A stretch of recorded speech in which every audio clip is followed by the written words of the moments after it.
Now, how is our money now, like currently? Like, how is the dollar bills that we buy stuff with? How is that related or tied at all to gold? Well, it's not. So at all. So the path to that is pretty. But wasn't it supposed to be originally? It was originally. Okay. So back in I guess to go back to what we were kind of talking about with like the goldsmiths and whatnot, the origins of banking as we know it today started with, you'd have gold and you'd want to own gold to buy things, but you'd have to store it and keep it safe. Mm-hmm. And sometimes that was a problem. And so what they would do is the goldsmiths who, would make things out of gold, like jewelry and stuff, they would have like 24/7 armed guards or something at their place and a vault or something to keep them safe. So people would say, okay, you know what? This guy is really good at keeping gold safe. So I'm going to see if he'll keep my gold safe for me. And and for a fee. And the goldsmiths are like, yeah, this sounds like a great idea. I already have the vault. It's got plenty of room. So I'll just add yours to it. And yeah, you pay me a fee. And what they would get in return would be like a receipt, basically, that says, hey, you own this much gold at my vault. And you can come in and claim it anytime. Like a monetary note. Yeah. So over time, what ended up happening is those notes, instead of somebody saying, ooh, I really want this, let me run down to the goldsmith, get my gold, and I'll be back, and I'll pay you. What sort of ended up happening over a period of time is they would allow you to sign your rights to the gold away. It's kind of like the precursor of what we'd know as like a checkbook today. Mm-hmm. You could sign the note, endorse the note, and say, okay, I'm endorsing this over to this guy. And so if he comes to you and wants gold, he can get it. So then you pay him with the note instead of the gold. You pay whoever you're buying, whatever you buy back then. A horse. A horse. Something, yeah. Some armor, a sword. I don't know. So you do that, and then he could go reclaim it. And then eventually what happened is they were just bearer notes, meaning whoever's holding this, they don't need to sign anything. They just show up and they present it, and they can redeem it. And so these started to circulate throughout the economy, and there'd be different goldsmiths who would have different notes. But basically they acted as money because they were redeemable for gold, but they were more portable and easier to store because they were just paper. So the goldsmiths kind of figured out that once this became like a big part of their business, only like 15% or 10% of their patrons would come in on any given week or month to withdraw their gold. So they had all this gold that just kind of sat there. Why not make money with it while it's sitting there? And so at first it started where they would have an agreement with the gold holder. Like if somebody had a lot of gold there, they say, hey, how about we loan this gold out and we can earn interest? And then we'll split the interest, And the guy would say, yeah, that sounds great. And so they'd do that. And but then eventually the banksters, even, especially for like small depositors, they would cut out that portion of it. They would just say, okay, you can leave it here, and maybe they don't have a fee for you leaving it there. Maybe they'll do it for free, but they're going to be loaning it out and making interest on it. So that's how. So they started, in addition to their storage fees, or maybe in place of their storage fees, they'd start loaning the gold out, or loaning the notes out for the gold. Well, or were they weren't loaning the actual gold. So no, they would loan notes for the gold, right? Right. So they'd leave the gold safe in the vault, and they'd issue notes because the notes were circulating like currency. So that allowed them to make money on the reserves in their vaults. What then came next was a pretty brilliant idea, which is, hey, again, nobody comes in for all of this at once, and who's to really know if we put more notes out there than we actually have gold in our vaults? So let's say if they had 100 ounces of gold in their vaults, maybe they'd give a loan, and instead of so then they'd say they have 85% of their gold they're leaving. So 85 ounces of gold they're leaving for loans. So say if they've already loaned out those 85 ounces of gold, or the paper backing it, but somebody comes to them and they want a loan too. And they say, well, you know what? Nobody's going to notice if there's 10 more ounces of gold paper, receipts floating out there. So I'm going to loan this guy these receipts, and he'll pay me back interest. Mm-hmm. And so that's called fractional reserve banking. Fractional reserve banking. Okay. So basically, the amount of notes you have out there, so liabilities, right? The amount of notes you have to repay outweighs what you actually have in the bank. Okay. As long as everybody doesn't show up at once, it's not a problem, and you can make money on the notes that have nothing backing them. And so this kind of became a pretty addictive sort of drug, because you can literally just make money out of nothing. You can make interest on holdings you don't even have. So at first it started, you're using other people's money to make money, right? Other people's deposits to make money, which was great.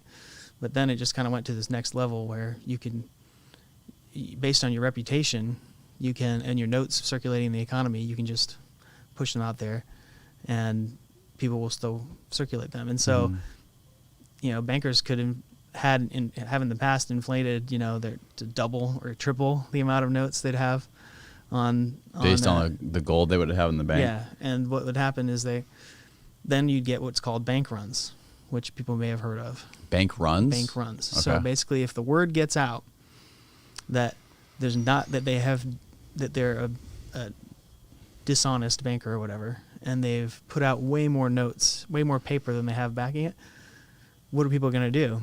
They're going to go and they're going to be like, well, I'm not going to get left holding the bag if they don't have the gold. I'm going to go get mine right now.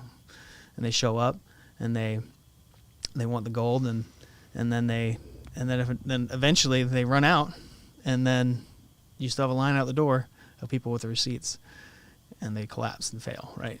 Right. Which is kind of a good thing, because it was a sort of free market way to keep these guys from going crazy with this whole scheme. Mm-hmm. So there's always this threat of bank runs. What we have now is like that system on crazy steroids, like bigger than Arnold was at his peak steroids, So the Federal Reserve, during the history of the United States, like when the United States was formed as the Articles of Confederation, so it was just like separate states in like this loose confederation. And it was like that for about 10 years after the Revolutionary War. So each state kind of, the history of how governments learned to issue paper currency and stuff is a little convoluted too, but the sort of moral of the story is that the states, there was hyperinflation in a lot of the states, because and we can talk about that a little bit later, inflation and how it affects us.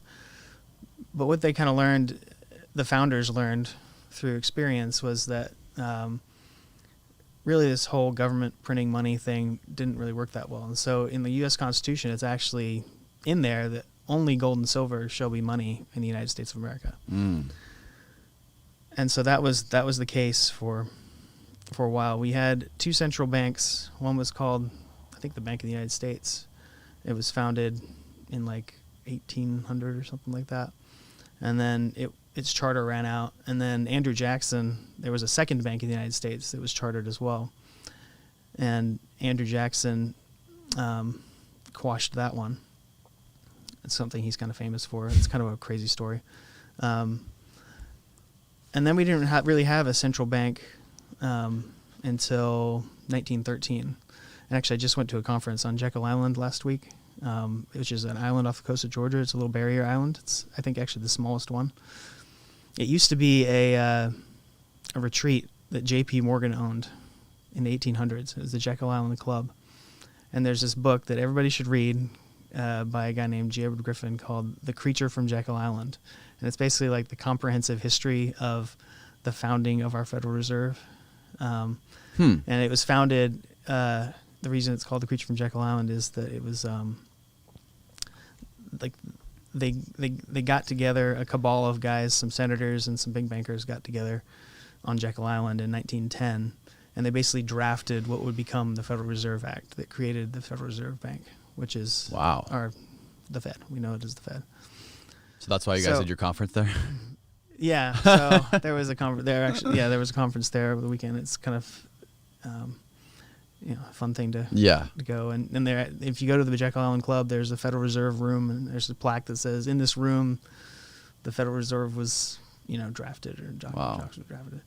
At the time, though, it was a big secret because they didn't want anybody to know who was getting together and why and where, because it would have gotten people suspicious. But bottom line is, with the creation of the Federal Reserve, it allowed the with any central bank. England pretty much invented central banking.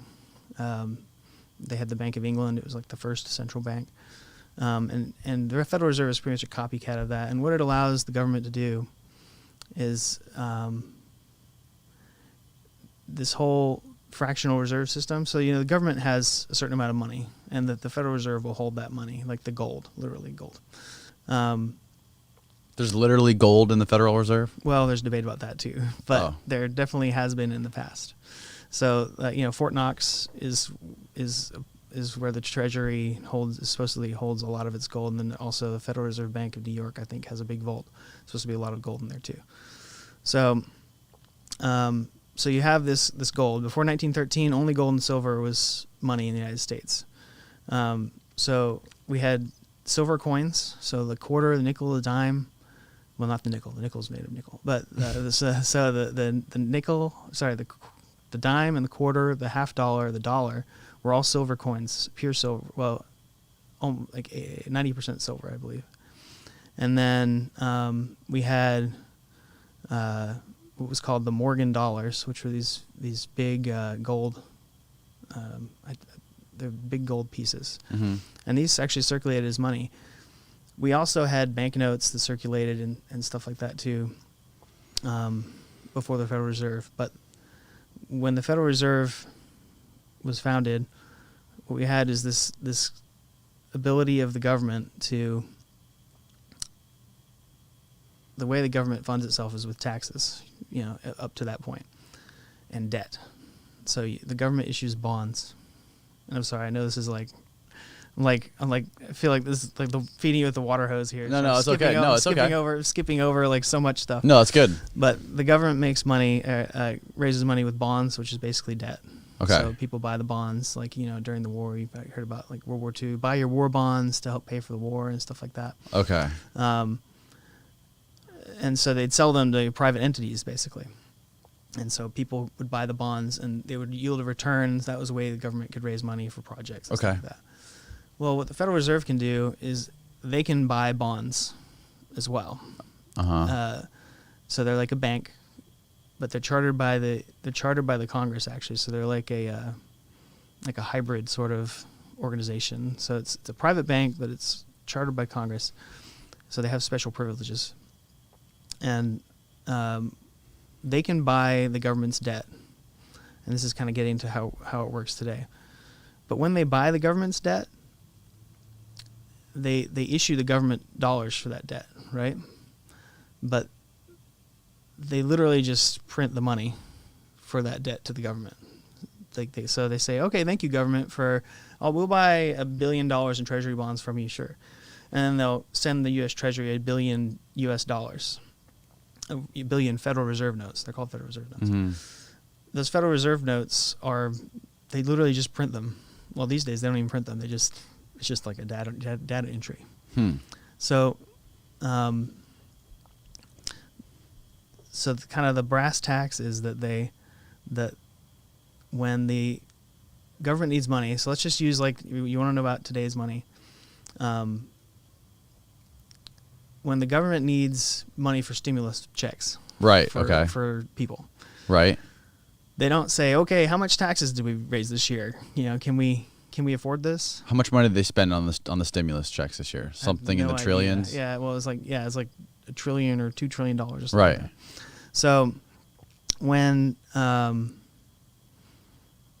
they do that, they don't sit there and say, okay, how many? Let's take from. We can't afford this. We're going to take from this, entity. We're going to cut the FDA budget here. We got to make this happen. No, they don't do any of that. They don't look at the tax revenues. They don't care. all they do is they go to the Federal Reserve and they say, hey, we need $2 trillion. Okay. And the Federal Reserve says, okay, well, start printing your treasury bills, your bonds that we're going to buy, and print 2 trillion of them. We'll buy $2 trillion worth of bonds, and then we'll give you $2 trillion. And it's literally just comes out of So now the government nowhere. just owes them $2 trillion. Yes, in the Okay. future. And they pay interest on that to the Federal Reserve. So that's so basically there really is, and ever since 1971, I can talk about that in a second, there is no gold backing for the U.S. dollar at all. Period. Okay. End of story. It's not backed by anything. It's backed by the faith and the military, essentially, of the United States of America.